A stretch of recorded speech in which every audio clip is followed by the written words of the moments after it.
करीब 5000 वर्ष पहले कुरुक्षेत्र के मैदान में महाभारत का युद्ध कौरवों और पांडवों के बीच लड़ा गया था।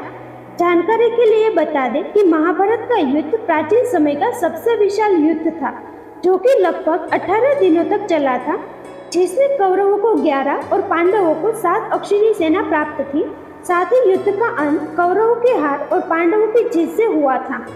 हालांकि महाभारत के युद्ध का परिणाम भगवान श्री कृष्ण समेत भीष्म पितामह, ऋषि वेदव्यास, सहदेव, द्रोणाचार्य, कृपाचार्य और संजय को पहले से ही ज्ञात था।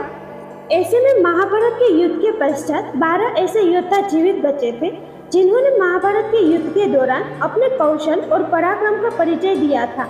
आज हम उन्हीं वीर योद्धाओं के बारे में विस्तार से जानेंगे। पहले है भगवान श्री कृष्ण।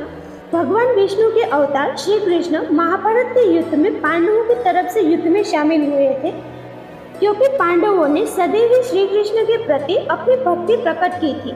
दूसरी ओर कौरवों ने हमेशा श्री कृष्ण की बातों की उपेक्षा की थी, जिसका अंदाजा इसी बात से लगाया जा सकता है कि जब श्री कृष्ण महाभारत युद्ध से पहले कौरवों के समक्ष संधि का प्रस्ताव लेकर गए थे, तो दुर्योधन ने गुस्से में भगवान श्री कृष्ण को बंदी बनाने की बात कही थी, जिसके बाद भगवान श्री कृष्ण ने सत्य और धर्म का साथ देते हुए युद्ध में अर्जुन का सारथी बनना स्वीकार किया। हालांकि युद्ध के दौरान उन्होंने अपनी नारायणी सेना के खिलाफ शस्त्र उठाने से मना कर दिया था। साथ ही उन्होंने युद्ध के समय कर्ण को पांडवों की ओर से लड़ने का भी प्रस्ताव दिया था, लेकिन कौरवों से मित्रता के कारण कर्ण ने श्री कृष्ण के इस प्रस्ताव को ठुकरा दिया। इसके अलावा भगवान श्री कृष्ण ने युद्ध के दौरान अर्जुन को श्रीमद् भगवद गीता का ज्ञान दिया था, जिसके माध्यम से उन्होंने अर्जुन को युद्ध के समय धर्म और नीति का बोध कराया। इतना ही नहीं, जब युद्ध के मैदान में अर्जुन के सामने उनके गुरु थे, तब अर्जुन ने युद्ध लड़ने से मना कर दिया था, जिस पर भगवान श्री कृष्ण ने उन्हें कई जरूरी उपदेश दिए। साथ ही अर्जुन को समझाया कि युद्ध के समय यदि तुम वीरगति को प्राप्त होते हो तो तुम्हें स्वर्ग मिलेगा, यदि नहीं होंगे तो मौत तो निश्चित है, इसलिए तुम युद्ध लड़ो।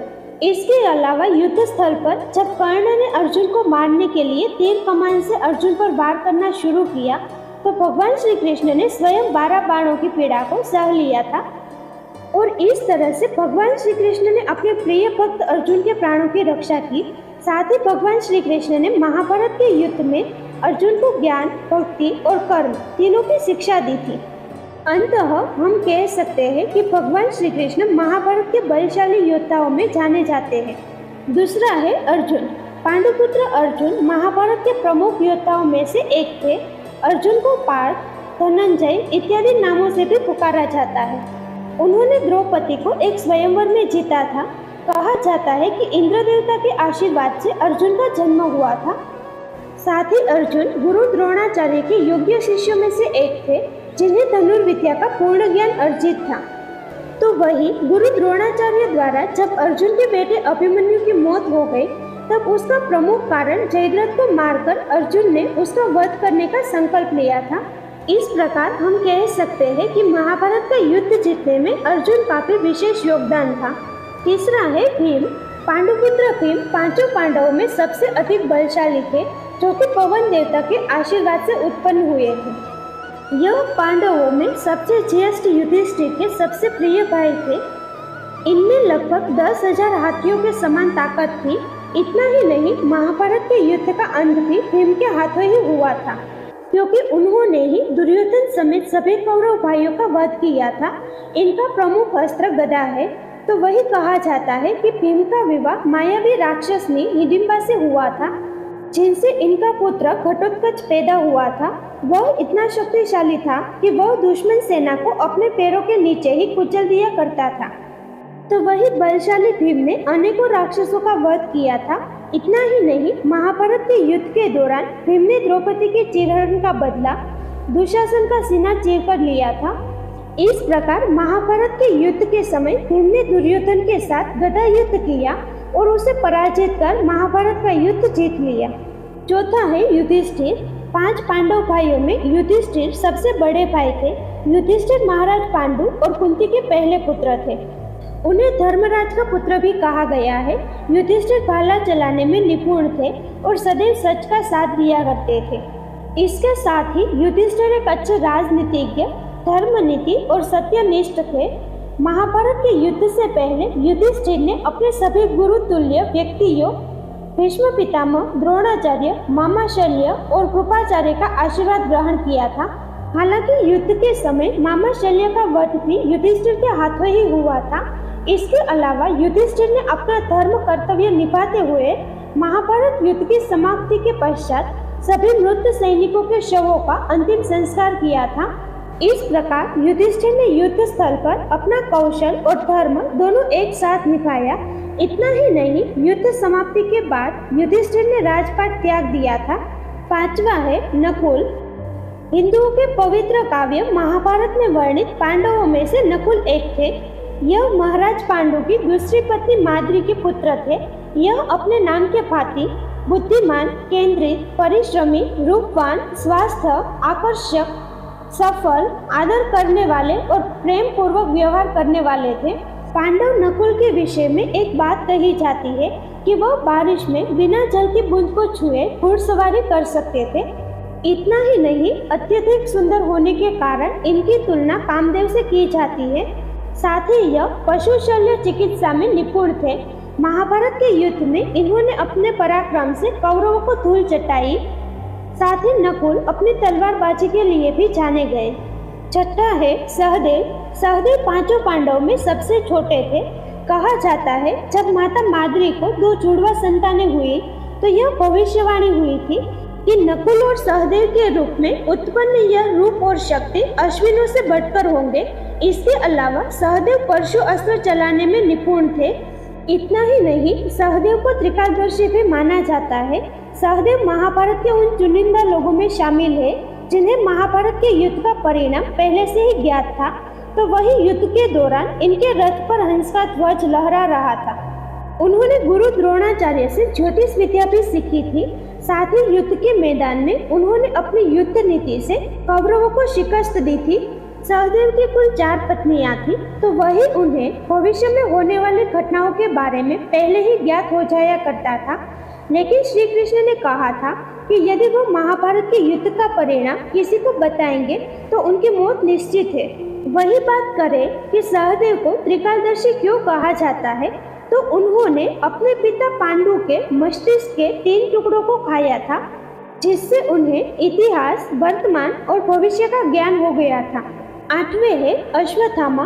अश्वत्थामा गुरु द्रोणाचार्य और माता कृपी के पुत्र थे, जो कि महाभारत युद्ध के दौरान कौरवों की ओर से लड़े थे।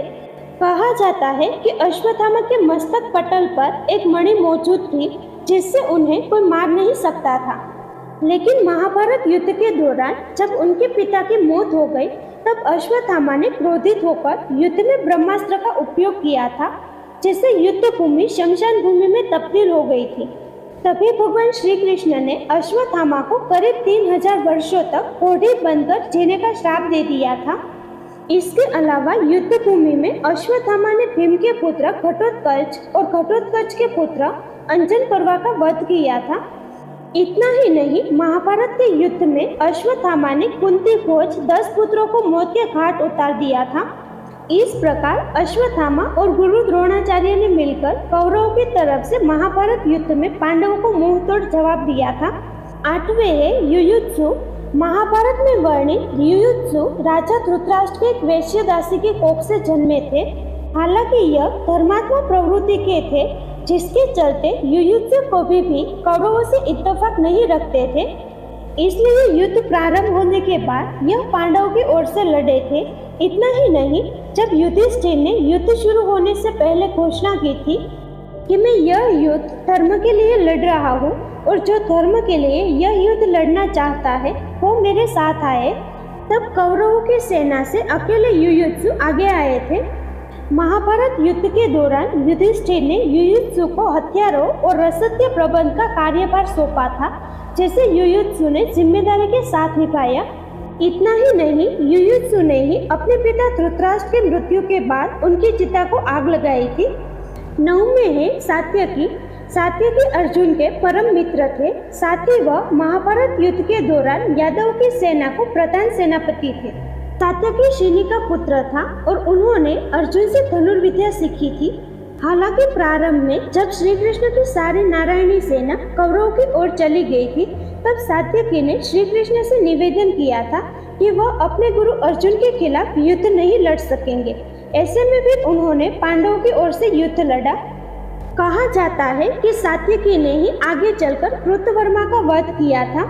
इतना ही नहीं, अर्जुन ने जब अभिमन्यु की मौत का बदला लेने के लिए या तो जयद्रथ को मारने या आत्मदाह का संकल्प लिया था, उस दौरान अर्जुन ने सात्यकी से ही युधिष्ठिर की ढाल बनने को कहा था। इस प्रकार सात्यकी भी महाभारत युद्ध के बाद जीवित रहे योद्धा में से एक थे। 10वें है कृपाचार्य। महाभारत में वर्णित कृपाचार्य कौरवों के कुलगुरु थे। कहा जाता है कि महाभारत युद्ध के दौरान कृपाचार्य इसलिए बच गए थे क्योंकि उन्हें चिरंजीवी रहने का वरदान प्राप्त था। साथ ही उनके पिता ने उन्हें धनुर्विद्या सिखाई, जिसके बाद बड़े होकर कृपाचार्य ने महाराज पांडु और राजा धृतराष्ट्र के पुत्रों को धनुर्विद्या का ज्ञान दिया था। इतना ही नहीं, महाभारत के युद्ध के दौरान कर्ण की मृत्यु के पश्चात कृपाचार्य ने दुर्योधन को पांडवों से संधि करने को कहा था। इस प्रकार महाभारत के युद्ध के दौरान कृपाचार्य ने अपनी नीति और बुद्धिमत्ता का उचित उपयोग करके कौरवों की तरफ से युद्ध लड़ा था। 11वें है कृतवर्मा। महाभारत में वर्णित कृतवर्मा भोजराज हार्दिक के पुत्र थे। उन्होंने महाभारत का युद्ध कौरवों की तरफ से लड़ा था। यह कौरवों की सेना का सबसे वीर योद्धा था। उन्होंने महाभारत के युद्ध में पांडवों की सेना के भीमसेन, युधिष्ठिर, उत्तमौजा और कृष्णकुंभ इत्यादि को करारी हार दी थी। कहते हैं कि द्वैपायन सरोवर पर पहुंचकर कृतवर्मा ने ही दुर्योधन को युद्ध के लिए प्रेरित किया था। इतना ही नहीं, उन्होंने पांडवों के शिविर में आग भी लगाई थी। हालांकि यह महाभारत युद्ध में जीवित योद्धा में से एक थे, लेकिन मौसल युद्ध में सात्यकी ने इनका वध कर दिया था। 12वें है ऋषिकेतु। महाभारत में वर्णित ऋषिकेतु कर्ण के पुत्र थे। कर्ण ने ही ऋषिकेतु को युद्ध नीति का ज्ञान कराया था। इतना ही नहीं, जब पांडवों को मालूम चला कि वह उनके भाई कर्ण का बेटा है, तो उन्होंने महाभारत युद्ध के बाद उसे इंद्रप्रस्थ का राजा बना दिया। ऋषिकेतु के कुल 8 भाई थे, जिनमें से महाभारत के युद्ध के दौरान ऋषिकेतु को छोड़कर सभी मौत के घाट उतार दिए गए थे। हालांकि ऋषिकेतु और भृगुवाहन के बीच युद्ध में ऋषिकेतु मारे गए थे, लेकिन भगवान श्री कृष्ण ने जब पांडवों से ऋषिकेतु को पुनर्जीवित करने की विनती की, तब ऋषिकेतु को दोबारा जिंदा कर दिया गया। इस प्रकार महाभारत के युद्ध के बाद जीवित बचे योद्धाओं में ऋषिकेतु भी एक थे। महाभारत के युद्ध के बाद इन 12 योद्धाओं के अलावा महाराज धृतराष्ट्र और माता गांधारी समेत कुंती, विदुर, बलराम, द्रौपदी आदि लोग बचे थे, जिनमें से अधिकतर लोगों ने अपना अंतिम समय वनों में व्यतीत किया और फिर देह त्याग दिया।